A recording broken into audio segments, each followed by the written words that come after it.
આ ચૂંટણીમાં જાણે શાકભાજી વેચાતી હોય એમ ઓફરો કરવામાં આવી રહી છે। અમારી બાજુ આવી જાઓ, અમે 20 લાખ રૂપિયા આપીશું, 30 લાખ રૂપિયા આપીશું। કોંગ્રેસને પોતાના ઉમેદવારો સંતાડવા પડે છે, આમ આદમી પાર્ટીને પોતાના ઉમેદવારો સંતાડવા પડે છે, કારણ કે ભાજપ એમના ઉમેદવારોને ફૂસલાવી ના લે।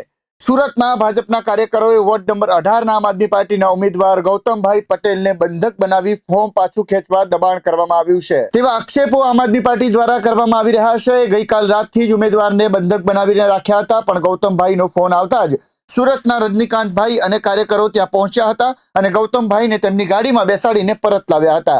આવો જોઈએ સુરત લોકસભાના ઇન્ચાર્જ રજનીકાંતભાઈ વાઘાણીની પ્રતિક્રિયા। નમસ્કાર, હું રજનીકાંત વાઘાણી, સુરત લોકસભા પ્રમુખ આમ આદમી પાર્ટી। આજે સવારે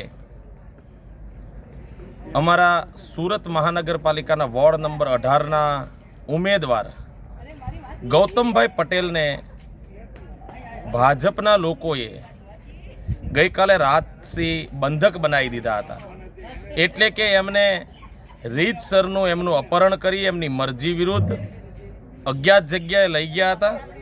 ગઈકાલે સવારથી ખૂબ પ્રયત્નો થતા હતા એમના ફોર્મ પરત ખેંચવા બાબતના, પણ માનનીય ગૌતમભાઈ પટેલ મજબૂત મનોબળના વ્યક્તિ હતા અને એ એવું કહી રહ્યા હતા કે જનતાની સેવા માટે હું તો આ મેદાનમાં ઉતર્યો છું તો લડીશ, પણ ગૌતમભાઈ ડરી જાય, ગૌતમભાઈ ફોર્મ પરત ખેંચી લે માટે ભાજપના તમામ નેતાઓએ ખૂબ ખરાબ રીતે દબાવવાની કોશિશ કરી, ડરાવવાની કોશિશ કરી। પણ સવારમાં મને જાણ થતાં હું એમની શોધખોળ કરતાં અડાજણ સ્થિત પહોંચ્યો અને ત્યાંથી ગૌતમભાઈ એક ફોર્ચ્યુનર ગાડીની અંદર એક ભાઈ એમને બેસાડીને જતા હતા, એમને મેં રસ્તાની અંદરથી ઊભા રાખ્યા અને મને ગૌતમભાઈએ એવું કીધું કે હું ચૂંટણી લડવા તૈયાર છું, ભાજપ દ્વારા મને ફોર્મ ખેંચવાની ધમકીઓ આપવામાં આવે છે અને એમને મેં ત્યાંથી મારી ગાડીમાં બેસાડ્યા અને અત્યારે એમને સહી સલામત રીતે એમના પોતાના સ્થળ ઉપર હું લઈ આવ્યો છું।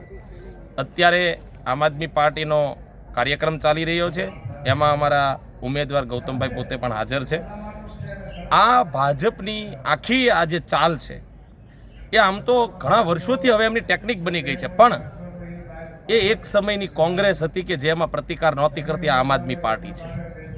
આમ આદમી પાર્ટી કંઈ દબાશે નહીં, ડરશે નહીં અને તાકાતથી અમે જવાબ આપીશું। એટલે ભાજપના નેતાઓને એના ઈશારે કામ કરતી પોલીસને મારે કહેવાનું છે કે તમે ભાજપના નેતાના ઈશારે ખોટા ધંધા કરવાનું બંધ કરી દો, અમારા ઉમેદવારોને દબાવવાનું બંધ કરી દો।